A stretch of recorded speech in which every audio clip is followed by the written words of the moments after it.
May proceed. Thank you, Judge. Good morning, ma'am. Good morning.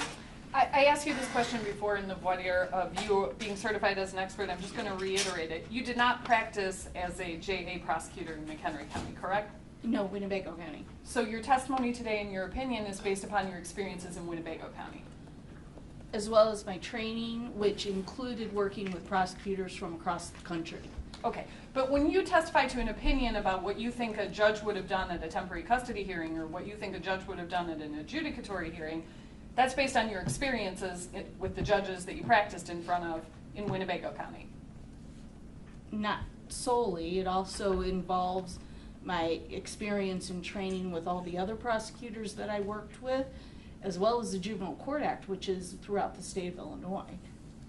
Okay. So my opinion is based on all of that. You don't know anything about the practice of JA prosecutions in McHenry County, right? No, I never practiced in McHenry County. The extent of my experience is when I participated in the training of Julia Almeida, who worked in McHenry County, but I never worked in McHenry County. And you don't know anything about the docket of juvenile abuse and neglect cases in McHenry County, right? No. You are familiar with ANCRA, correct? Yes. That's an acronym, ANCRA. It stands for Abused and Neglected Child Reporting Act. Yes. And ANCRA contains the provisions about who can take protective custody of a child, correct? Correct. And that's a law enforcement officer, a physician, or a DCFS, correct? Correct. Not all mandated reporters can take protective custody of a child. Isn't that true? They have to call DCFS, and DCFS would take the steps from there. So whether you call it protective custody, for example, a teacher, if they believe the child was abused and neglected, they're not turning the child back over to the parent. I appreciate that, but my question is about who can take protective custody, because your earlier testimony was mandated reporters. And it is not true that all mandated reporters can take protective custody, correct? As a term of art, no. In actual manner, where they are not going to release the child if they're a person that's responsible for the child's welfare back to somebody they think harmed the child, then as far as a term of art of protective custody, no. And when you use the term protective custody and the term temporary custody, protective custody is what is taken immediately, and temporary custody is the determination of the court. Is that right? Temporary custody is protective custody that is extended by DCFS and then the finding of the court, yes. You indicated that most of the cases that you dealt with were referred to you by DCFS, but not all of them. Is that correct? Correct. Law enforcement could bring to your attention a specific case that you would file on separate and apart from a DCFS referral. Is that right? Law enforcement can, yes, they're one of the ones. And that would be the kind of case where a juvenile custody warrant would issue, right? Yes. Because you would file a petition separate and apart from a DCFS referral where a child was not already in protective custody. That it would be one of the situations we could do that, yes. In 2018, isn't it true that DCFS could not provide unfounded reports? No, we received unfounded reports. We had to request them, but yes, we could get them. Maybe I should ask more specifically.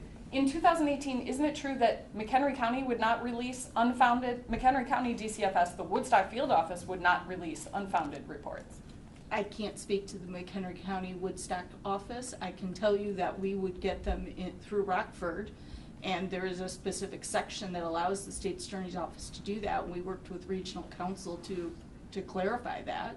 Isn't it true that in 2018 in McHenry County, DCFS investigators were prohibited from testifying about unfounded reports? The testimony and providing them are two separate things, and I can't tell you what the Woodstock DCFS offices were directed. A lot of things can happen during the juvenile abuse and neglect court process. Isn't that a fair statement? It's very extensive, so a lot of things can happen, yes. A lot of different orders can enter, correct? Very much so. And a child or the children can be returned home at any stage of that proceeding by the judge in the judge's discretion, correct? Depending on what motions are on file and Yes, the court can make a determination that it's now appropriate to return the child. So from soup to nuts, start to finish, the temporary custody hearing or the arraignment, all the way through the dispositional hearing, the child can be returned home at any time in the process, right?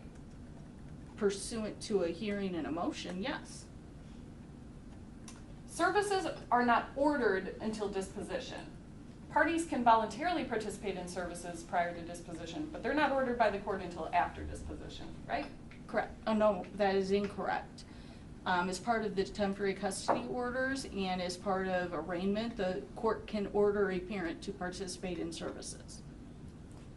As part of the temporary custody order? Yes. And did you say as part of an arraignment order? As part of any order, the court can require the parents to participate in services, yes. You referenced an order of protection. That is not an order of protection in the way that most people hear that term and interpret it. It's not a no contact order, right? Correct, that's what I explained. It's not the same as what we know from domestic violence court or that kind of thing. It is a term of art under the Juvenile Court Act that talks about an order that can be entered in relationship to any other court order in the Juvenile Court Act that the court enters to protect the child. So an order of protection, but it is specific to the Juvenile Court Act. And it's issued within the discretion of the judge, right? Correct. And it can contain any manner of conditions. Absolutely. You read the C-sequence report in AJ's case, correct? The investigative packet? Yes. That's the DCFS investigative report from the December 2018 DCFS investigation into Yes. AJ. Yes, I read that. And you're familiar with reading DCFS reports? Very much so. Okay. I believe it was your testimony that the report indicated that protective custody lapsed at 10:35 a.m. Was that your testimony? My recollection is they let protective custody lapse and they sent the child to the doctor's office with the mother. As far as the specific time, it was the morning. I believe it was approximately 10:35, 10 something. Doesn't the report indicate that protective custody lapsed at noon? I don't recall it saying noon, but the report would speak for itself if I misremembered that. It's fair to say that the report will be more accurate than your testimony about when it lapsed. As far as the time, absolutely. In juvenile abuse and neglect prosecutions, in all cases, the goal starts as return home, correct? Not in all cases, but in the majority of them. You indicated in your testimony this morning that you reviewed Gottlieb medical records, Sundance medical records, and Mount Sinai medical records. Is that correct? I did. You prepared a written report in this case about your review of documents and opinions. Is that correct? Yes. You did not reflect in that report that you reviewed those medical records. Is that correct? I did not have those records at the time I drafted that opinion, no. When did you receive those medical records? Within the last 2 months, I can't tell you a specific date. And how many times did you meet with the state's attorney's office to prepare for your testimony today? I never met with them. I talked with Ms. Freese over the phone, and that would have been twice, I believe. Judge, if I can have 1 moment. Okay.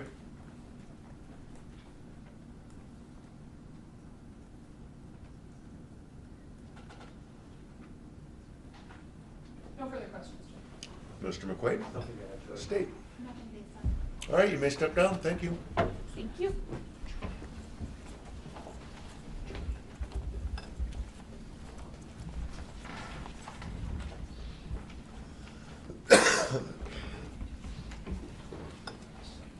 Ms. Freese, there's still a 6 out here.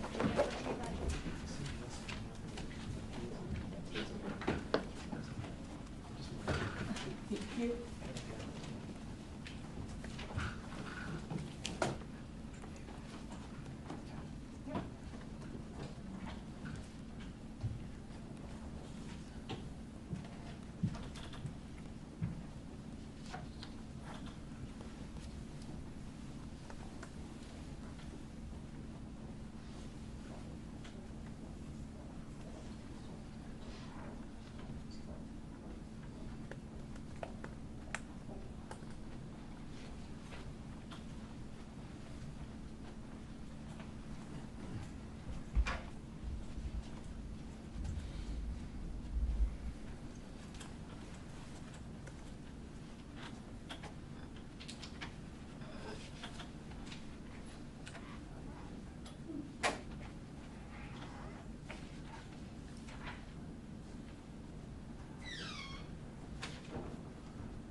Raise your right hand to be sworn. You swear to tell the truth? Absolutely. Okay, have a seat, please. Make sure that you speak as directly as possible into the microphone and keep your voice up. Yes, sir. Good You may morning. proceed. Hi. Can you please state your name and spell your last name for the record? Sure. E. Julia Almeida, Almeida. You're an attorney, correct? Correct? Are you currently practicing? No. Prior to retiring from the legal field, where did you work? I last worked at a law firm in Marengo, Franks Kirkin, and Ponitz Creedley. For the majority of your legal career, where did you work? For the majority of my legal career, I was with the McHenry County State's Attorney's Office. When were you with the McHenry County State's Attorney's Office? Sure. There were 2 periods. Do you want me to go chronologically? Sure. Okay. When I was in law school, I was a 7-Eleven intern with the office. I was a CASA volunteer in DeKalb County, so I couldn't also be a 7-Eleven intern in DeKalb County. A friend was at the McHenry County State's Attorney's Office in the criminal division. He introduced me to the people in the misdemeanor division. So as a 7-Eleven in juvenile court, my 3L year under the 7-Eleven, Supreme Court Rule 711, where you can practice as an attorney under supervision. That was 1995 through 1996. At that time, I interviewed, but the elected would hire the most recent interns, and I was number 3. So did you eventually come to work for the McHenry County State's Attorney's Office? Yes, I was hired in 1998, and I started in January of 1999. And when did you leave the McHenry County State's Attorney's Office? October of 2019. What specifically did you do for the McHenry County State's Attorney's Office? At all times, I was in the juvenile division, initially the first few months doing abuse, neglect, and dependency, and then quickly just went only to abuse, neglect, which was my area of interest. Was there a short period of time where you left the juvenile abuse and neglect courtroom? There was a short period where they rotated me into the the misdemeanor jury division, and that was the spring through fall of 16. Okay, so for the rest of your time, you were a juvenile abuse and neglect prosecutor? Yes. How many juvenile abuse and neglect prosecutors were there in the McHenry County State's Attorney's Office? I was the only one, unless there was an absence, vacation, sick day, something like that. Are you familiar with a child by the name of Andrew Freund, who was otherwise known as AJ Freund, who had a date of birth of October 14th, 2013? Yes. How did you come to learn of Andrew Freund? Custody was taken at birth when his mother and he both tested positive for controlled substances. And did you file a petition related to that drug testing positive at birth? Yes. Are you familiar with the parents of that child, AJ Freund? Yes, the mother was identified at birth as Joanne Cunningham. The father at birth was identified as a putative father because we didn't have confirmation until the paternity testing came back, and it was Andrew Freund Sr. And did that result in a court-involved case? Yes, he was physically removed from the hospital into DCFS custody and legally removed from his mother's custody through the juvenile court proceedings. Can you generally describe what happened in that case? I had a standing policy that I wanted all positive-born babies adjudicated, because then under the Illinois system, any latter-born children are subject to expedited termination, and it also required the mother then to be subject to the proceedings and to have that court involvement. And so it was through that process the child was adjudicated, neglected, the disposition was had, CASA volunteer was appointed, caseworkers involved. It was an extended process. And you were the ASA who was involved with that? At all times up to the last closing order. And the last closing order, did that occur during your absence where you were in the misdemeanor courtroom? Correct. As a juvenile abuse and neglect prosecutor, did you have cases that involved DCFS? Yes, almost all cases involve DCFS. Which DCFS office is responsible for McHenry County cases? Which field office? Yes. Almost exclusively the Woodstock field office, unless there was an adjacent office where a parent was residing, then it was considered a parallel, and then there would be another office if the parent was residing in another adjacent county or another area. Did you regularly interact with investigators and supervisors from the Woodstock office? Yes, And in December of 2018 through the beginning of 2019, do you recall who the supervisors were at the Woodstock DCFS office? yes, there were two supervisors. Marcia Gold had one team, and Andrew Polivan had a second team. And did you interact with investigators from both Andrew Polivan and Marcia Gold's teams? Yes, Were you familiar with an investigator by the name of Carlos Acosta? yes, Do you see Carlos Acosta in court today? yes, he's seated at the end of the table. He has a blue suit and a gold tie. How many cases did you have that involved defendant Acosta? At that time, he started out as a follow-up worker in the. So tell me a little bit about the amount of time that you had cases involving defendant Acosta or the interactions you may have had with him. Sure. When I was a 7-Eleven intern in 1995 and 1996, he was with DCFS in the follow-up side. And then when I joined the office in January of 1999, he was still in the follow-up side, and I knew him from his follow-up cases. And then did you work with him at any time after 1999? Yes, he was in the office in the follow-up division. He had an absence where he went into private practice. I think it was a counseling or something in Latino legal services or counseling services for I think a few years. And then eventually did he come back? Yes, and when he came back, he came up as an investigator.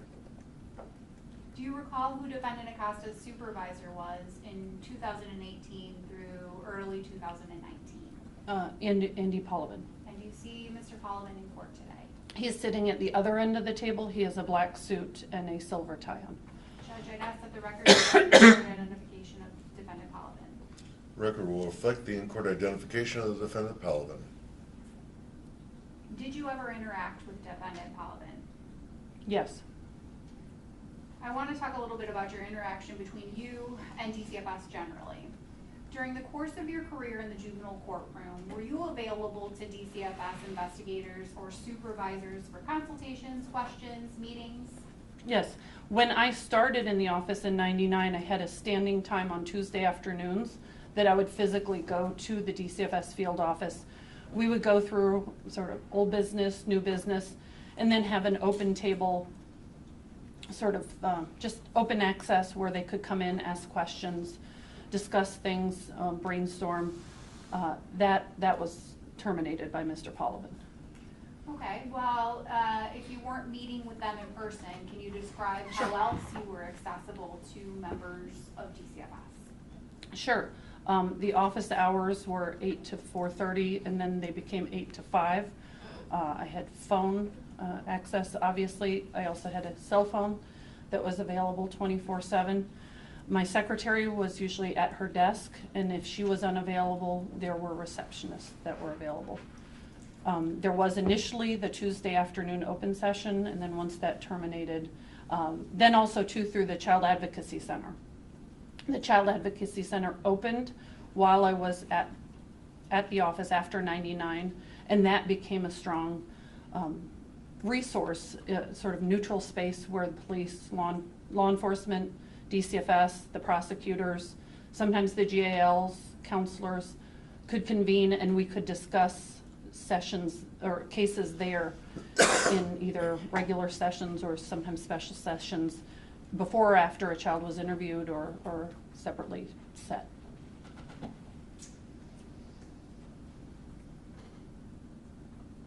Is it fair to say that you were regularly contacted by DCFS?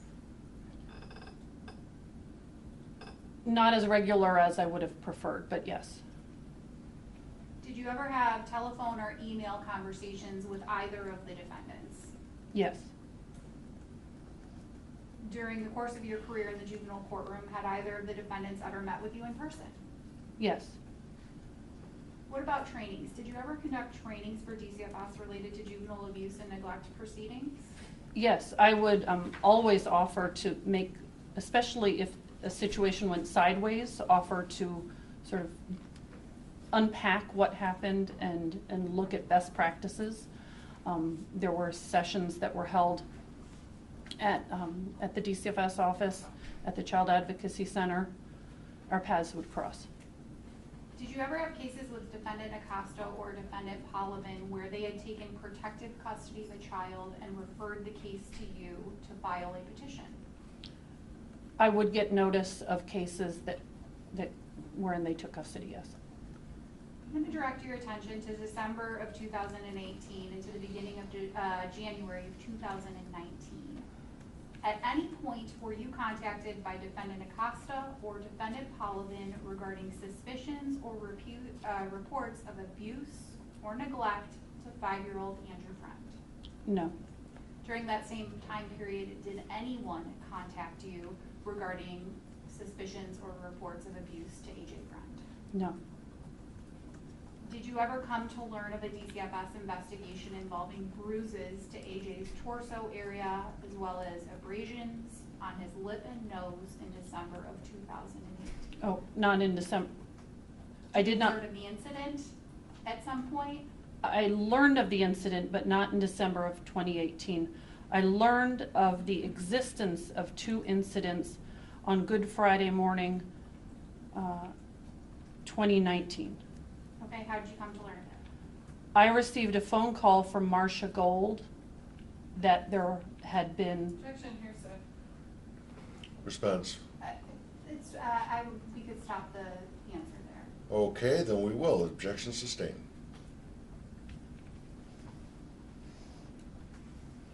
Now, you were aware that there had been an A sequence related to AJ testing positive at birth. correct, And then you eventually became aware of the B sequence investigation, is that correct? yes, And that was, you learned of that on Good Friday in 2019, correct? correct,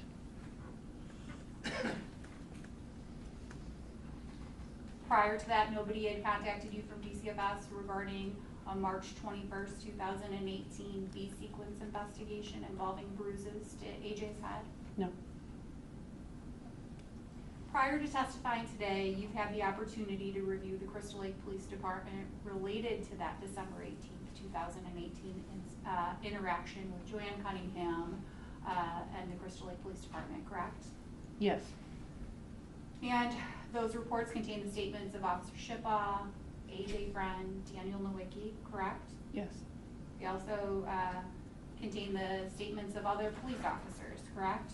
yes, You had the opportunity to review the photos taken by the Crystal Lake Police Department that day, correct? I'm sorry, December 18th? Yes, December 18th. Correct, yes, Prior to AJ being reported missing on April 18th, 2019, had you ever seen the photographs from the Crystal Lake Police Department?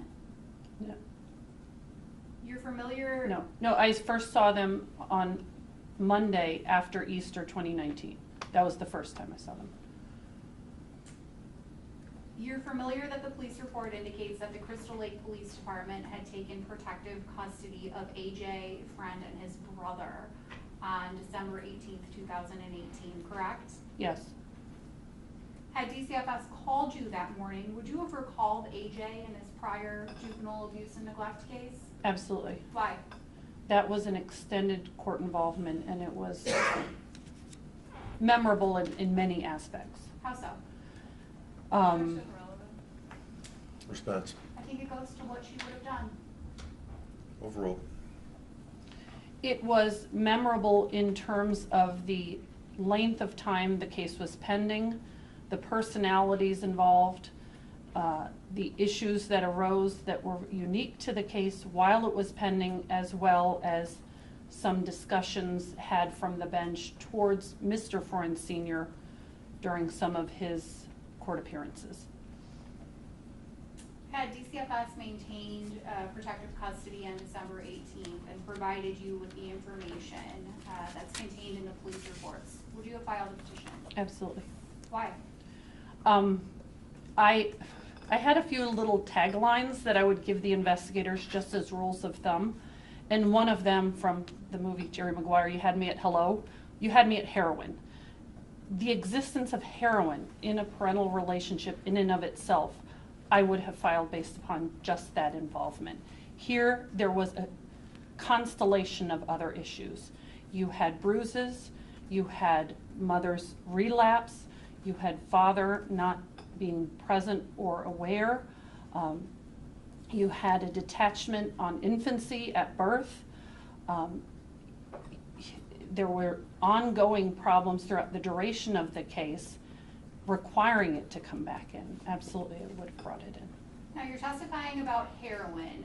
You're aware that the December 18th, 2018 police report indicates that Ms. Cunningham was reported to have been using Suboxone and Adderall. Did that make a difference to you?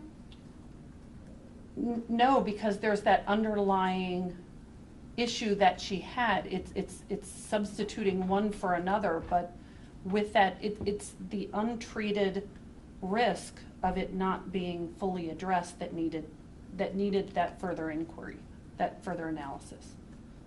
What type of information did you generally receive from DCFS when they maintained or took protective custody of a child?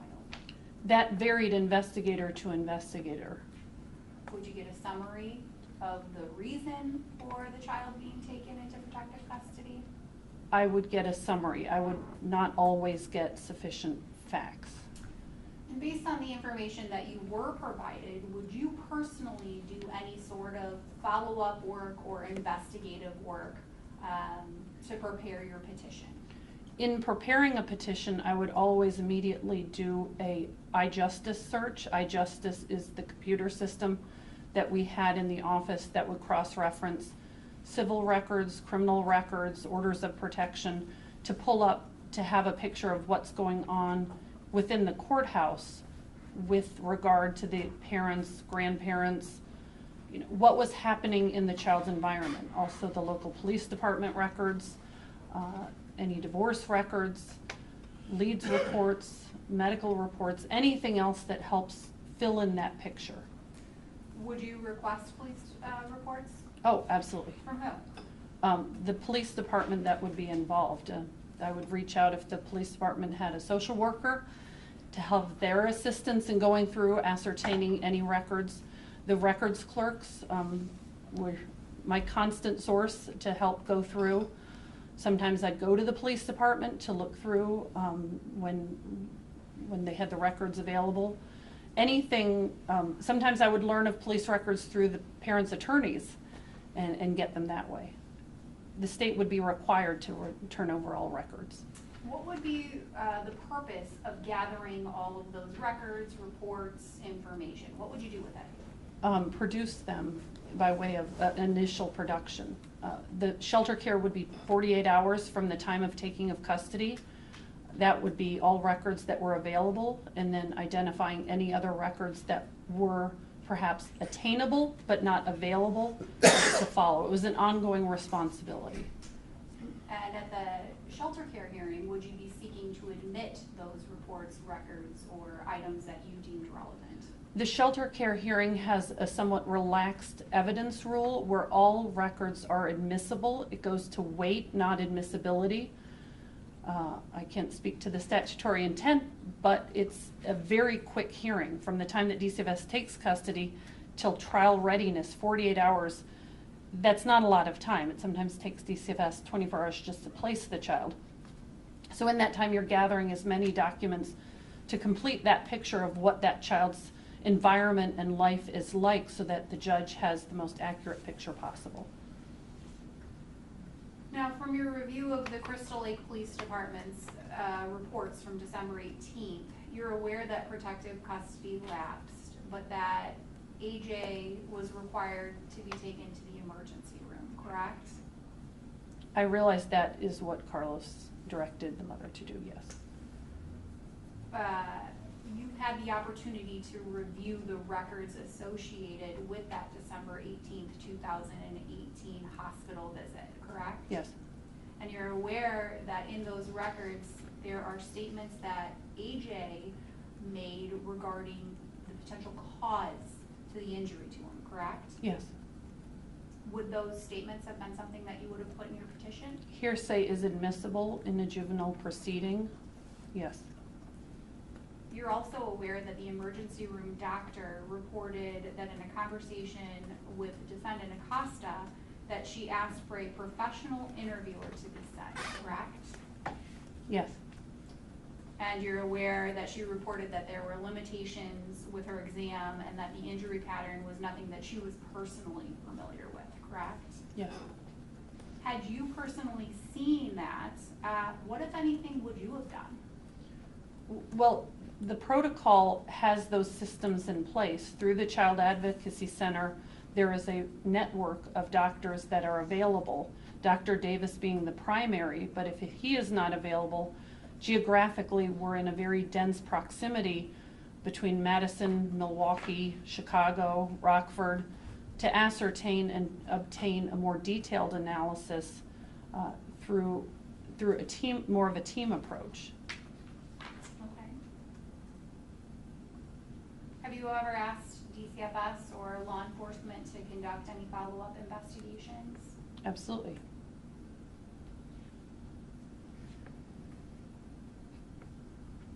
Now, you're aware that protective custody lapsed. However, at any point after protective custody lapsing, did anybody contact you about setting up a conference to discuss this DCFS investigation? No, I was not contacted, nor was I aware of any conference. Had you been contacted, would you have participated? Absolutely.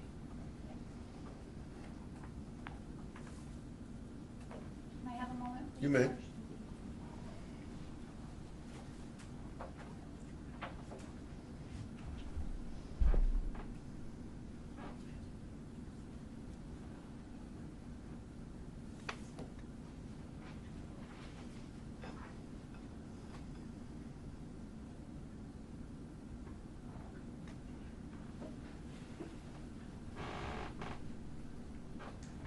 So just to close this up, had you been aware of the December 18th, 2018 incident, would you have prosecuted a petition? Absolutely. And is it your opinion, do you have an opinion as to whether or not AJ Freund would be alive had you been notified? Objection, foundation, Overruled. speculation. The filing, It goes to way more than admissibility. I do agree that it is somewhat speculative, but the final decision will be made by me, so go ahead. the filing of the petition in juvenile court essentially convenes the village. The moment the petition is filed at that first court date, a guardian ad litem needs to be appointed. If it's a subsequent case, the judge would always take efforts to try and get the same GAL involved, so they had that comparison of how the circumstance had evolved. In addition, the CASA would have been reappointed. Same thing, the CASA would have ideally been the same CASA or the supervisor, so they have that continuity. That team would have kicked in at the time of filing, and that team would have been there on the very first court date and would have been reporting then to the attorneys what they observed and changed. It's not a back-end analysis. It happens at the very first court date. In addition, you can ask for protective orders. Those protective orders, drug screens on parents, medical evaluations of children. It's not to be dispositive as far as a disposition, but it's to at least make sure the situation doesn't get worse while the case is pending. That would have kicked in at the very first court date. Thank you. All right, it's now 12 o'clock, so we're going to take a recess till 1:30.